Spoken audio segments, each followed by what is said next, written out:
नमस्कार मित्रों, आज की क्लास में आपका बहुत बहुत स्वागत और अभिनंदन करते हैं।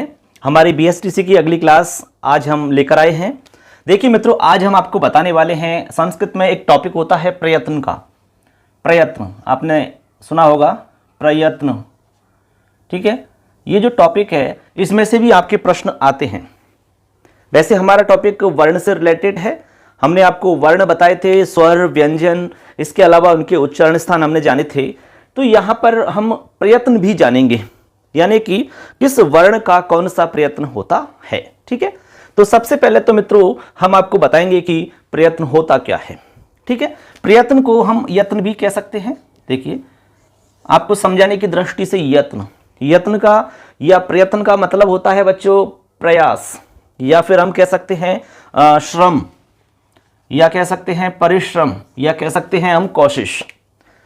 प्रयत्न का मतलब होता है जब हम वर्णों को बोलते हैं, ठीक है। जैसे कि अभी हम फिलहाल में वर्ण बोल रहे हैं या कोई शब्द बोल रहे हैं आपके सामने, तो ये जो वर्ण बोले जा रहे हैं इनकी एक प्रोसेस होती है अंदर से। हमारा कोई भी वर्ण नाभि मंडल से निकलता है। कहां से निकलता है भैया? नाभि मंडल से निकल करके वो अपने को सुनाई देता है। नाभि मंडल से निकल करके हमें सुनाई देता है ध्वनि या वायु के रूप में, ठीक है ना। तो जैसे जैसे उसकी प्रोसेस होती है, अंदर एक प्रयास किया जाता है, अंदर एक कोशिश की जाती है, अंदर एक यत्न या प्रयत्न किया जाता है, उसी को हम प्रयत्न कहते हैं। या फिर सीधी भाषा में यूं समझ सकते हैं हम कि किसी भी वर्ण को बोलने के लिए जो अंदर प्रयास किया जाता है, ठीक है, उसको हम प्रयत्न कहते हैं। ऐसे हम समझ सकते हैं, क्योंकि बिना प्रयास के या बिना कोशिश के, बिना यत्न के किसी भी वर्ण को हम बोल नहीं सकते। अंदर से कोई ना कोई प्रयास जरूर होगा। तो ये हो गया हमारा कि प्रयत्न क्या होता है या फिर यत्न क्या होता है, ठीक है ना। इतना आपको समझना है। तो अब आप समझ गए होंगे कि प्रयत्न क्या होता है। वर्णों को बोलने के लिए जो एक प्रयास किया जाता है, एक कोशिश जो होती है हमारी अंदर ही अंदर जो प्रयास होता है, हालांकि उस प्रयास को हम महसूस कर सकते हैं, देख नहीं सकते, ठीक है ना। एक प्रयास तो ऐसा होता है जिसको सिर्फ बोलने वाला अर्थात वक्ता महसूस कर सकता है। जैसे कि हम बोल रहे हैं तो हम महसूस कर सकेंगे, आप बोलोगे तो आप महसूस कर सकते हो। लेकिन एक प्रयास ऐसा होता है जिसको सुनने वाला और बोलने वाला, यानी कि दोनों व्यक्ति उसको महसूस कर सकते हैं, उसको अनुभव कर सकते हैं। अब मैं बताऊंगा दोनों को अलग अलग विभाग करके। तो अब हम चलते हैं आगे, यानी कि प्रयत्न के बच्चों दो भाग होते हैं। कहने का मतलब प्रयत्न दो प्रकार का होता है, ऐसे आपको समझना है। तो मैं यहां पर इसी में डिवाइडेशन करके आपको समझा देता हूं। देखिए, प्रयत्न या जो यत्न है इसके दो भाग हैं बच्चों। कितने भाग हैं? दो। मान लो सवाल आता है कि प्रयत्न के कितने भेद हैं, तो उत्तर देना होगा दो भेद। कितने? दो भेद आपको बताने हैं। नंबर एक पे है आभ्यंतर प्रयत्न। देखिए, आभ्यंतर प्रयत्न कौन सा है? आभ्यंतर प्रयत्न। और नंबर दो पर है बाह्य प्रयत्न। बाह्य प्रयत्न। देखिए, अब दोनों आपको नाम याद रखना, दोनों का आभ्यंतर प्रयत्न है नंबर एक, दूसरा है बाह्य प्रयत्न, ठीक है ना। नाम पूछे तो नाम बता सकते हैं और संख्या पूछे तो संख्या बतानी है कि भाई प्रयत्न दो प्रकार का होता है। अब देखो इनमें डिफरेंस क्या है, ये अपने को समझना है। आभ्यंतर प्रयत्न क्या होता है बच्चों? आभ्यंतर प्रयत्न होता है कि वर्ण का उच्चारण होने से पहले, जब हम किसी भी वर्ण का उच्चारण कर रहे हैं तो उच्चारण होने से पहले जो आंतरिक प्रयास किया जाता है, अंदर ही अंदर जो प्रयास किया जाता है, जिसको सिर्फ वक्ता महसूस करेगा, समझना बात को, उसको हम कहेंगे आभ्यंतर प्रयत्न। क्या कहेंगे? आभ्यंतर प्रयत्न। इसके बाद में बाह्य प्रयत्न क्या होता है? बाह्य प्रयत्न का मतलब है कि वर्ण के उच्चारण होने के पश्चात, वर्ण के उच्चारण होने के पश्चात में जो प्रयास किया जाता है वो हमारा बाह्य प्रयत्न के अंतर्गत रखा जाएगा। ऐसे आप समझ सकते हैं, ठीक है। या फिर आप दूसरी भाषा में ऐसे भी समझ सकते हैं कि नाभि मंडल से और हमारा जो कंठ है इससे नीचे जितना भी हमारा प्रयास रहेगा वो हमारा आंतरिक के अंदर आएगा, और कंठ से आगे और मुख तक, ओष्ठ जो है यहां तक, इस बीच में जो हमारा प्रयास रहेगा, ठीक है ना, वो आप उसको कह सकते हैं बाह्य के अंतर्गत। ऐसे आप समझ सकते हैं। ठीक है ना बच्चों। तो अभ्यंतर प्रयत्न हो गया। अभ्यंतर प्रयत्न में हमें ज्यादा प्रयास करना पड़ता है, इसमें प्रकृष्ट प्रयत्न होता है, ज्यादा प्रयास की आवश्यकता होती है, यहां पर ज्यादा प्रयास की आवश्यकता नहीं होती है। ठीक है ना। तो एक हो गया अभ्यंतर, ठीक है, इसमें ज्यादा प्रयास हमें करना होता है। ये आंतरिक प्रयास होता है, ये वर्ण के उच्चारण से पूर्व होता है और वर्ण के उच्चारण के बाद में जो होता है वो बाह्य के अंतर्गत आता है। ये तो हो गई सामान्य सी जानकारी इनके बारे में। अब चलते हैं बच्चों इनके डिवाइडेशन के बारे में। अभ्यंतर प्रयत्नों की संख्या की बात आती है। अभ्यंतर प्रयत्नों की संख्या कितनी होती है, तो इसकी आप संख्या याद रखेंगे 5। अभ्यंतर प्रयत्न आपके 5 होते हैं और बाह्य प्रयत्न आपके 11 होते हैं। याद रखना बच्चों, कितने होते हैं? 11। अभ्यंतर 5 और बाह्य 11।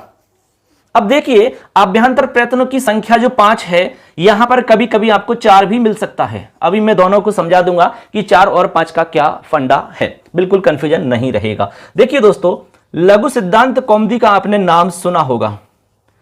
लघु सिद्धांत कौमुदी के अनुसार तो 5 होते हैं। लघु सिद्धांत कौमुदी के अनुसार 5 होंगे। लघु सिद्धांत कौमुदी के रचयिता किसको मानते हैं? वरदराज आचार्य जी को। इन्होंने तो 5 माने हैं। ठीक है, मैं नाम बताऊंगा अभी।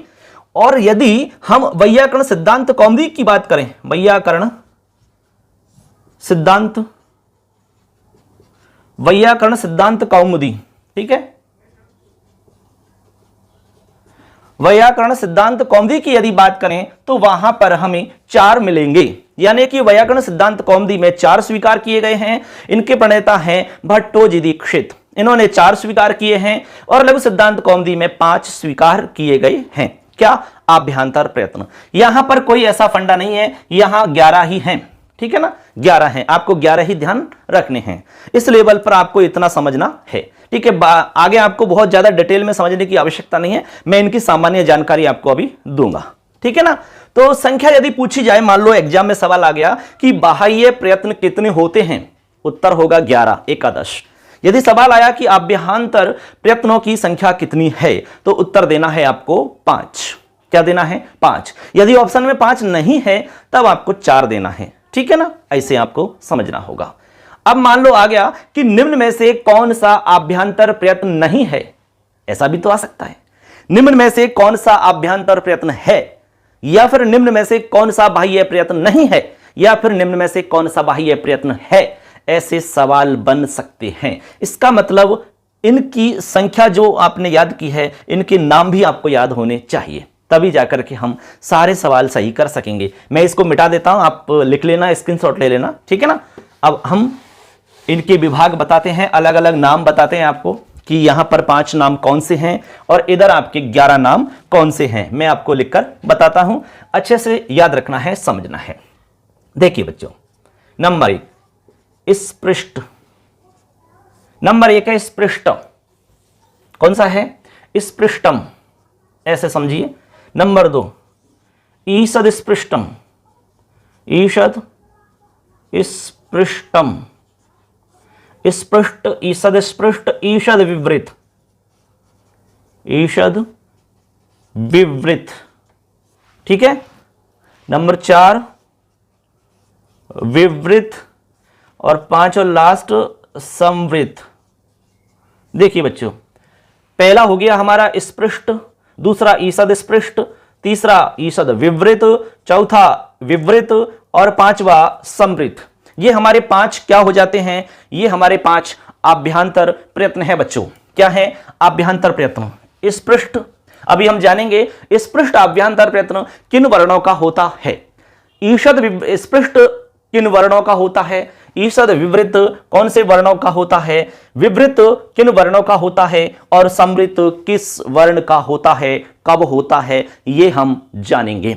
तो अभी फिलहाल में नाम याद रख लेना, इनको लिख लेना, स्क्रीनशॉट लेकर के आप नोट्स बना सकते हैं। ठीक है बच्चों, ये तो हो गई संख्या। क्लियर है, नाम हमने लिख दिए हैं। एक बार हम इधर बाह्य प्रयत्नों के भी नाम लिख देते हैं 11। ठीक है ना, उसके बाद में हम आगे चर्चा करेंगे। देखिए नाम बता रहा हूं मैं आपको। सबसे पहले विवार, संवार, विवार, समार, श्वास, नाद, घोष, अघोष, विवार, समार, श्वास, नाद, घोष, अघोष, अल्पप्राण, महाप्राण, 1 2 3 4 5 6 7 8। देखिए, विवार, समार, श्वास, नाद, घोष, अघोष, अल्पप्राण, महाप्राण, उदात्त, अनुदात्त, स्वरित, उदात्त, अनुदात्त और स्वरित। अब देखिए बच्चों, यहां आप देख सकते हैं टोटल कितनी संख्या हो गई है। 1 2 3 4 5 6 7 8 9 10 11। तो ये हो गए हमारे 11। ठीक, ये हमने 11 के नाम लिख दिए हैं। विवार, समार, श्वास, नाद, घोष, अघोष, अल्पप्राण, महाप्राण, उदात्त, अनुदात्त, स्वरित। ऐसे हमने यहां पर 11 बता दिए बाह्य प्रयत्न, और इधर आपके अभ्यांतर हो गए आपके टोटल 5। तो 5 और 11 16 हो जाते हैं ऐसे। ठीक है बच्चों, अब ये तो हो गई संख्या की बात। अब मान लो सवाल आ जाता है आपके, कैसे कि निम्न में से कौन सा अभ्यांतर प्रयत्न नहीं है। अब बताओ, सही कर पाओगे कि नहीं कर पाओगे? अवश्य कर पाओगे यदि आपको यह नाम पता है तो। ठीक, मान लो दे दिया आप इसमें स्पृष्टम, ईषद स्पृष्टम, ईषद विवृतम, समार समृत।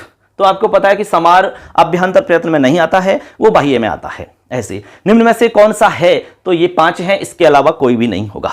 ऐसे ही आपका इधर से पूछ सकते हैं, निम्न में से बाह्य प्रयत्न कौन सा नहीं है, कौन सा है। तो ये सब आपको याद रखने पड़ेंगे। ठीक है बच्चों, इतना आप नोट कर लीजिए, इतना इसको लिख लें, अच्छे से नोट्स बनाएं। ठीक है ना। और वीडियो अच्छा लगता है तो लाइक किया करो और अपने दोस्तों को शेयर करो, चैनल को सब्सक्राइब कर लेना, क्योंकि आगे भी आपको क्लास लगातार मिलती रहेंगी दोस्तों। चलिए मित्रों, आगे बढ़ते हैं। अब हम एक एक को समझते हैं। सबसे पहले हम अभ्यांतर प्रयत्न समझेंगे।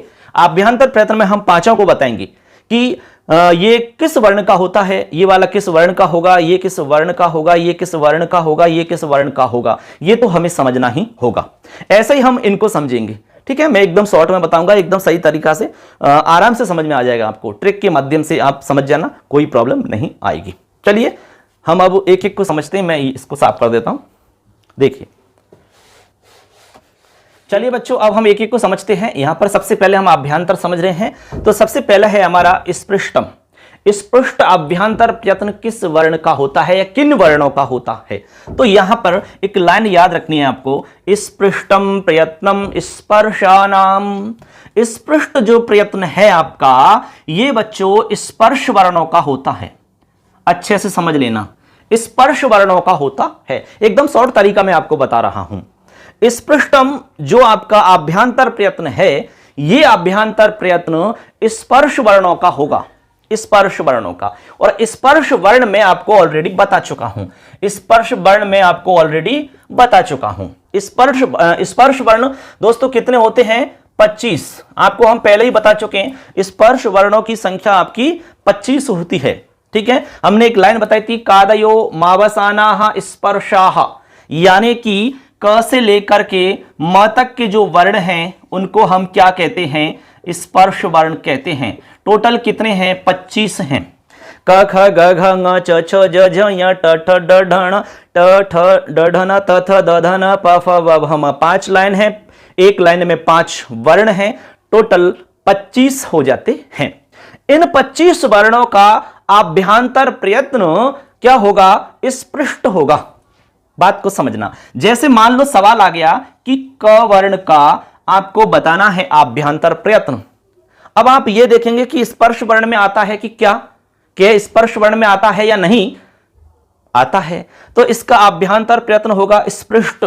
यदि आपसे पूछ लिया ठ, इसका पूछ लिया, तो आप देखेंगे कि यार ये तो 25 में आता है, स्पर्श वर्ण है, इसका मतलब इसका अभ्यांतर प्रयत्न स्पृष्ट होगा। ऐसे आपको समझना है। तो एकदम आसान है, क्लियर आप समझ गए होंगे। स्पृष्ट अभ्यांतर प्रयत्न हमारा स्पर्श वर्णों का होता है। ठीक है, क्लियर? एक एक लाइन में समझा दूंगा मैं सारा ही, आराम से समझ में आ जाएगा। अब चलो आगे। इसके बाद में है दूसरा, ईषद स्पृष्टम अंतःस्थानाम। अंतःस्थ वर्णों का होता है ये। देखिए, अंतःस्थ वर्णों का। अब हमने आपको अंतःस्थ वर्ण भी बताए हैं, बताइए अंतस्थ वर्ण कौन से होते हैं और कितने होते हैं? अंतस्थ वर्ण 4 होते हैं बच्चों। कितने? 4। हम आपको पहले ही बता चुके हैं। अंतस्थ वर्ण 4 होते हैं, य, व, र और ल। ये हमारे क्या हैं? अंतस्थ वर्ण हैं। इन अंतस्थ वर्णों का आभ्यंतर प्रयत्न ईषत् स्पृष्ट होगा। क्या होगा बच्चों? ईषद स्पृष्ट। मान लो सवाल आ गया कि ले वर्ण का आभ्यंतर प्रयत्न बताओ, तो क्या होगा बताइए? ईषद स्पृष्ट हो जाएगा। रे का बताओ तो ईषद स्पृष्ट हो जाएगा। वे का बताओ या फिर ये का बताओ तो क्या हो जाएगा? ईषद स्पृष्ट हो जाएगा। बताइए कितना आसान है। ईषद स्पृष्टम अंतस्थानाम, अंतस्थ वर्णों का होता है। ऐसे 1-2 बार सुनोगे और देखोगे तो कंठस्थ हो जाएगा, कभी भी गलत नहीं होगा। ठीक है बच्चों, आगे चलिए। आगे है नंबर 3, ईषद विवृतम ऊष्माणाम, यानी कि ईषद विवृत जो आभ्यंतर प्रयत्न है ये बच्चों ऊष्म वर्णों का होता है। आपके ऊष्म वर्ण आपके 4 होते हैं, तीनों तो श आ जाएंगे और इसमें है आ जाएगा। देख लीजिए आप, ऊष्म वर्ण आपके 4 होते हैं, तो ऊष्म वर्णों का आभ्यंतर प्रयत्न आपका ईषद विवृत होगा। क्या होगा? ईषद विवृत होगा। बताइए क्लियर हुआ कि नहीं हुआ? सवाल आ गया कि है का बताओ, से का बताओ, शे का बताओ, से का बताओ, तो उत्तर देना होगा ईषद विवृत होगा। क्या होगा? ईषद विवृत होगा। ऐसे क्लियर है। इसमें कोई बहुत ज्यादा दिमाग लगाने की बात नहीं है, केवल आपको दिमाग में फिट करना है कि ईषद विवृतम ऊष्मानाम, ऐसे क्लियर हो जाएगा। ठीक है ना? तो क्लियर है। किसी का भी पूछ लीजिए, ये तालव्य शकार है, ये मूर्धन्य शकार है, ये हमारा दंत्य शकार है और ये है हमारा कंठ्य वर्ण है। इनमें से किसी का भी पूछेंगे तो उत्तर होगा ईषद विवृत। क्लियर? आगे चलिए बच्चों, आगे हमारा सेकंड लास्ट है विवृतम। तो विवृत होता है स्वर वर्णों का। किसका होता है? स्वर वर्णों का। और स्वर वर्ण हमारे टोटल 9 हमने आपको संस्कृत में बताए थे। ठीक है? और जब प्रश्न यदि आता है और 9 ऑप्शन नहीं होता है तो 13 हमें करना होता है। तो यहां पर हमारे 9 जो स्वर हैं उनमें से किसी भी स्वर का यदि आपसे आभ्यंतर प्रयत्न पूछा जाता है तो उत्तर देना होगा विवृत। क्या देना होगा? विवृत। कितना बढ़िया है। कोई भी स्वर हो सकता है, आ, ई, उ, री, री, ए, ओ, ऐ, औ, यही तो स्वर हैं हमारे। इनमें से किसी का भी यदि आपसे आभ्यंतर प्रयत्न पूछा जाता है बच्चों तो जवाब देना होगा विवृत।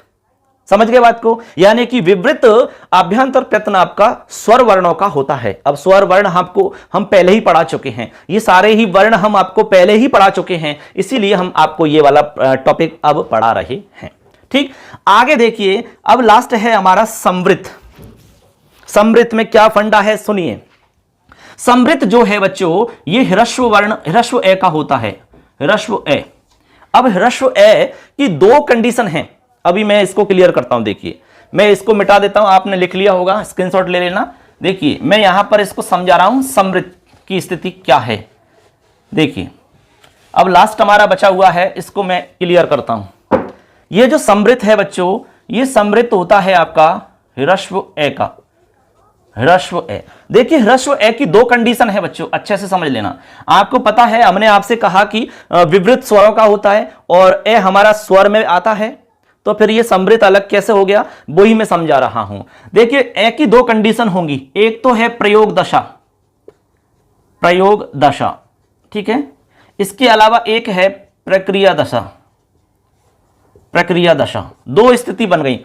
ए हमारा 2 स्थिति में मिल सकता है, एक तो प्रयोग की स्थिति में मिल सकता है, एक हमारा प्रक्रिया की स्थिति में मिल सकता है। ठीक है, कैसे मिलेगा देखो मैं आपको उदाहरण देके समझाता हूं, आपको समझ में आ जाएगा। जैसे रामावतार, रामावतार, और इधर हमने लिखा रामधन अवतार, अवतार है। देखो बच्चों अच्छे से समझ लेना, हमने यहां पर 2 स्थितियां लिखी हैं। एक यहां तो लिखा राम धन अवतार है और यहां पर हमने संधि कर दी, तो यहां आपको पता है कि दीर्घ संधि हो जाएगी। रामावतार है, अवतार है, रामावतार है। यहां पर तो है ये रामावतार शब्द आपका प्रयोग के लायक है, यानी इसका आप प्रयोग कर सकते हैं। इसका आप कभी भी प्रयोग नहीं कर सकते।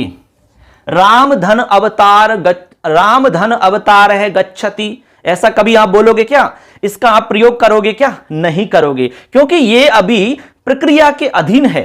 ये प्रोसेस चल रही है, अभी शब्द बना नहीं है, अभी प्रोसेस में है। जैसे ही कंप्लीट होगा उसके बाद में इसको आप काम में ले सकोगे। तो यहां पर कंप्लीट हो चुका है, यहां हम काम में ले रहे हैं। काम में लेने का मतलब प्रयोग की स्थिति है। प्रयोग जिसका हम प्रयोग कर सकें, जिसका हम उपयोग कर सकें, वो हमारी प्रयोग की स्थिति है। ऐसे समझिए आप, ठीक है ना।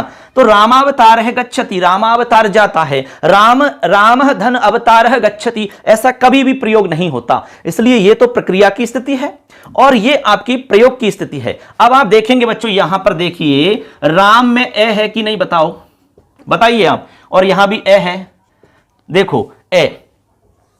और इधर देखेंगे आप, यहां भी तो ए है, ए, क्योंकि ये दीर्घ संधि से आ बन गया है।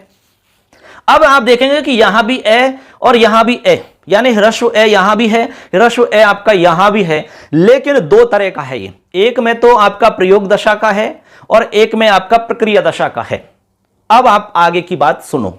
यदि ये ह्रस्व ए प्रयोग दशा में है तो इसका नाम होगा बच्चों संवृत। ये संवृत कहलाएगा। क्या कहलाएगा? संवृत। और यदि प्रक्रिया दशा में है तो इसका नाम होगा विवृत। इतना आपको समझना है बस। अब क्लियर हो गया होगा आपको कि विवृत कब होगा ह्रस्व ए और संवृत कब होगा। क्लियर? एकदम अच्छे समझा दिया मैंने। प्रयोग की स्थिति में तो संवृत होगा और प्रक्रिया की स्थिति में विवृत होगा। इतना आपको समझना है। क्लियर है?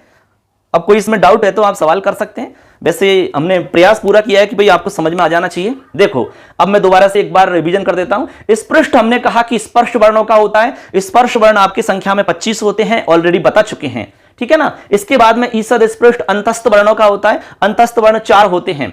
ईषद विवृत जो होगा आपका वो होता है ऊष्म वर्णों का। ऊष्म वर्ण आपके 4 होते हैं, श श ह, और विवृत होता है आपका स्वर वर्णों का। और समृत जो होता है ह्रस्व ए होता है। लेकिन इसमें आपको यह समझना है कि प्रयोग दशा में तो आपका समृत होगा और प्रक्रिया की दशा में आपका विवृत होगा।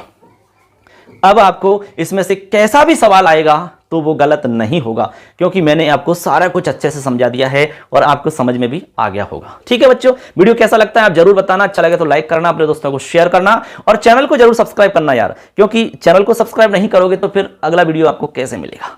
ठीक है ना। हम आपके लिए प्रयास कर रहे हैं, छोटा सा काम है आप करेंगे, एक बड़ी फैमिली के साथ में हम काम करेंगे तो अच्छा लगेगा और ज्यादा से ज्यादा लोगों तक इसका फायदा मिल सकेगा। सब कुछ निःशुल्क है यहाँ पर, ठीक है ना। चलिए आगे बढ़ते हैं मित्रों। अब हम आपको बताते हैं बाह्य प्रयत्न। जैसे हमने यहां पर अभ्यंतर जाने हैं, सेम आपको यहां पर हमें 11 बाह्य प्रयत्नों को भी जानना है, ठीक है ना। अब 11 के हमने नाम अभी बताए थे, दोबारा लिख देंगे, उनको हम समझेंगे। मैं ये साफ कर देता हूं, ठीक है ना। चलिए बच्चों आगे देखते हैं। आगे हम बाह्य प्रयत्नों की तरफ चलते हैं। देखिए बाह्य प्रयत्न हमने आपको बताया कि 11 होते हैं। सबसे पहले मैं नाम लिख देता हूं। देखो मैं यहां लिख देता हूं नाम इस जगह पर, ठीक है। उसके बाद में मैं इधर समझा दूंगा आपको पूरा। देखिए विवार, संवार, श्वास, नाद, घोष, अघोष, 1 2 3 4 5 6, अल्प प्राण, महाप्राण। इसके बाद में उदात्त, अनुदात्त और स्वरित, ठीक है। देखिए अब चलते हैं बच्चों आगे। ये हमारे 11 नाम हो जाते हैं। अब हम इसमें आपको हम बताएंगे कि ये किस किस वर्ण के होंगे, ठीक है। सबसे पहले मैं आपको लास्ट वाले ये 3 बताता हूं। देखिए ये 3 हमने इसलिए अलग कर दिए क्योंकि ये तीनों के तीनों आपके स्वरों से संबंधित हैं। देखिए जितने भी हमारे स्वर होते हैं उन स्वरों से संबंधित हमारे बाह्य प्रयत्न 3 होते हैं बच्चों। कितने होते हैं? 3। उदात्त, अनुदात्त और स्वरित।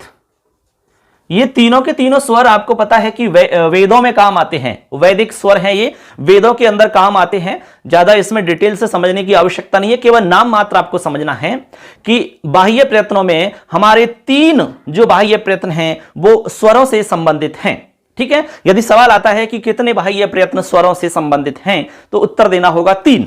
अब 3 कौन कौन से हैं? उदात्त, अनुदात्त और स्वरित। ये तीनों के तीनों हमें किससे रिलेटेड करने हैं? स्वरों से। देखिए उदात्त हो गया, अनुदात्त हो गया, स्वरित हो गया। इसका मतलब है कि जैसे मान लो कोई भी स्वर हमने दे दिया, जैसे ई है, ठीक है, या फिर ऊ आ गया, हमसे पूछा कि ई स्वर का बाह्य प्रयत्न बताओ, तो आपको जवाब देना होगा ये तीनों जवाब देने होंगे। जवाब में उत्तर में ये तीनों होंगे, या तो 2 हो सकते हैं, या 1 हो सकता है, या फिर सारे ही हो सकते हैं। कहने का मतलब है ई का जो बाह्य प्रयत्न होगा वो ये भी हो सकता है, ये भी हो सकता है और ये भी हो सकता है। तीनों हो सकते हैं। तीनों है ही, इसमें क्या है, उत्तर में कोई सा भी हो सकता है। अब ऑप्शन में या तो तीनों देंगे आपको, या दो देंगे, या एक देंगे, लेकिन होते तीनों ही हैं ये। कोई सा भी स्वर ले लो आप, जैसे ओ स्वर ले लिया हमने ओ, तो इसका यदि बाह्य प्रयत्न पूछेंगे तो उदात्त भी होगा, अनुदात्त भी होगा और स्वरित भी होगा। क्लियर है? ऐसे आपको समझना है। क्लियर बच्चों? आगे चलिए, आगे तीन हो गए हमारे, तीन तो क्लियर हो गए आपके। ऐसे हम आपको आगे बताते हैं अल्प प्राण और महाप्राण, ये एकदम सीधा मामला है इनका। तो अल्प प्राण क्या होता है, महाप्राण क्या होता है, वो मैं आपको समझा देता हूं। देखिए, अल्प प्राण, ठीक है ना, और एक है आपका महाप्राण। देखो, अल्प यानी कम होता है और महा यानी ज्यादा होता है। प्राण यानी वायु, यानी जिसमें कम वायु लगे वो तो अल्प प्राण है, जिसमें ज्यादा वायु लगे वो महाप्राण है। ऐसे आपको समझना है। मैं आपको शॉर्ट तरीका बताता हूं। देखो, 1 3 5, ये वे रे और ले। देखो बच्चों, 1 3 5 का मतलब है कि पहला वर्ण, दूसरा नहीं तीसरा वर्ण और पांचवा वर्ण, उसके बाद में ये वे रे और ले, ठीक है ना, ये सब अल्प प्राण कहलाते हैं। अब नीचे आ जाओ महाप्राण में। बताओ, 1 के बाद में कितना आता है, 2, 3 के बाद में क्या आता है, 4, 5 के बाद में 6, लेकिन 6 तो होते ही नहीं है, एक लाइन में 5 ही वर्ण होते हैं। तो बस इसके बाद में यवरल, ये तो हो गया। यहां पर आएंगे उष्ण वर्ण, ठीक है, श श स और ह, ये वर्ण आपके यहां आ जाते हैं। देखिए, अल्प प्राण में आपका पहला वर्ण आएगा, महाप्राण में दूसरा आएगा, अल्प प्राण में तीसरा आएगा, महाप्राण में चौथा वर्ण आएगा, अल्प प्राण में पांचवा वर्ण आएगा। ऐसे आपको समझना है। ये तो है हमारे महाप्राण और ये है हमारे अल्प प्राण। मान लो आ गया कि निम्न में से कौन सा वर्ण अल्प प्राण है। सवाल आ सकता है, बहुत ही अच्छा सवाल है। अल्प प्राण है, निम्न में से कौन सा वर्ण अल्प प्राण है? क्या पूछा है? अल्प प्राण। तो ऑप्शन में आ गया आपके ख, ठीक है ना, क, व और ल। आपसे पूछा गया है कि निम्न में से कौन सा वर्ण अल्प प्राण है। तो ये अल्प प्राण है क्या, बताओ? ये ख अल्प प्राण में आता है या नहीं आता है? बताओ। ख कौन से नंबर का है? दूसरे नंबर का है। ये आपका अल्प प्राण नहीं है, ये महाप्राण है। क्या है ये? महाप्राण। क बताओ, क किस में आता है? अल्प प्राण में। वे बताओ, अल्प प्राण।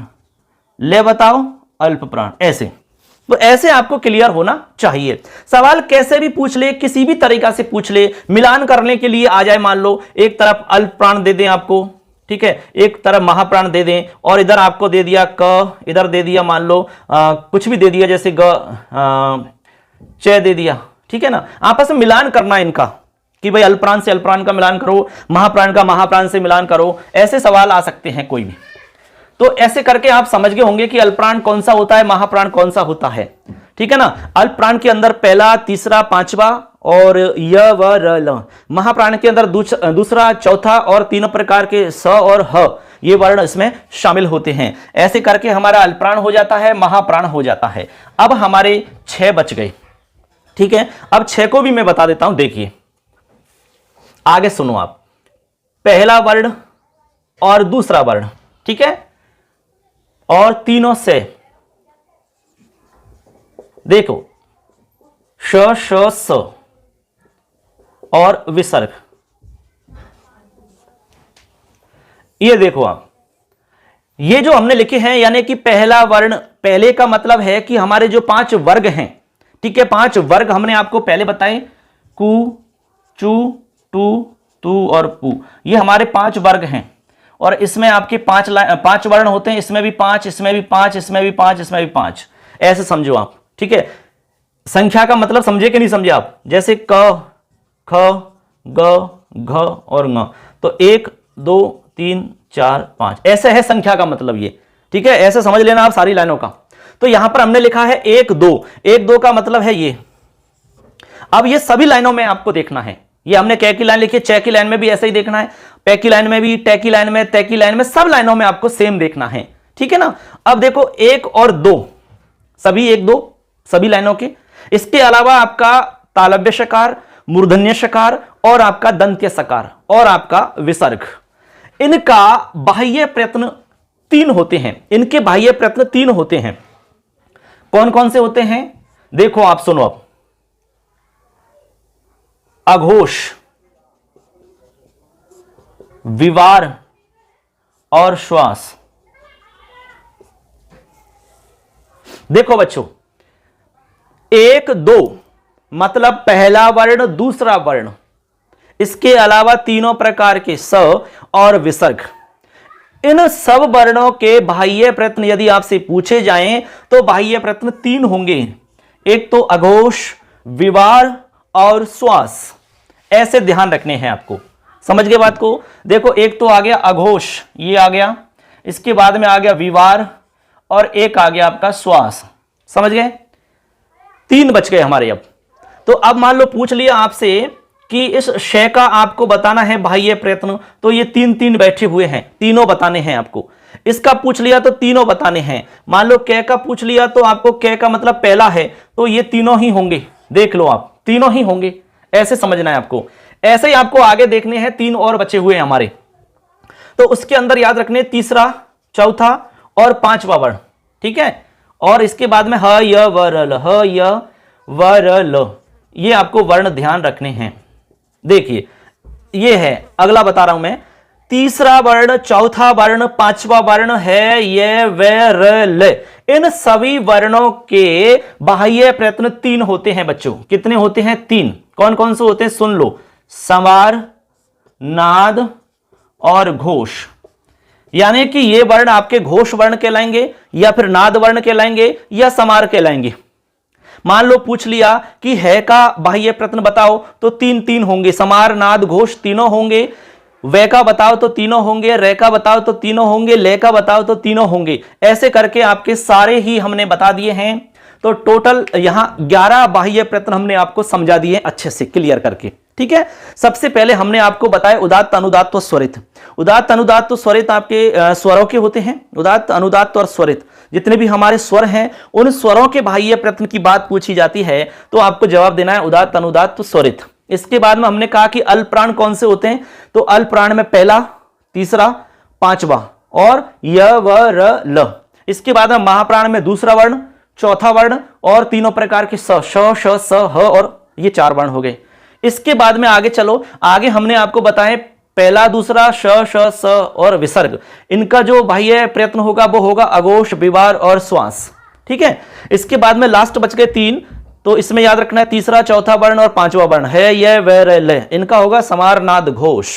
ऐसे करके बच्चों हमने आपको प्रयत्न का टॉपिक कंप्लीट अच्छे से समझा दिया है। उम्मीद करते हैं आपको अच्छे से समझ में आ गया होगा। इसमें कोई डाउट आपको नहीं रहना चाहिए। कोई यदि आपको डाउट है, इसमें किसी भी तरह का कंफ्यूजन है, तो आप सवाल पूछ सकते हैं, उस कंफ्यूजन को जरूर दूर किया जाएगा। ठीक है? इसमें से कैसे कैसे सवाल आ सकते हैं मैंने आपको बताया भी है, सवाल की प्रकृति भी समझाई है कि किस तरह के सवाल बन सकते हैं। अब दोस्तों हमारा जो पहला टॉपिक था वर्ण वाला, वो कंप्लीट हो चुका है। ठीक है? जिसमें हमने आपको स्वर वर्ण बता दिए, व्यंजन वर्ण बता दिए, टोटल कितने वर्ण होते हैं, वर्णों से रिलेटेड जितने भी सवाल बनते हैं वो सब बता दिए।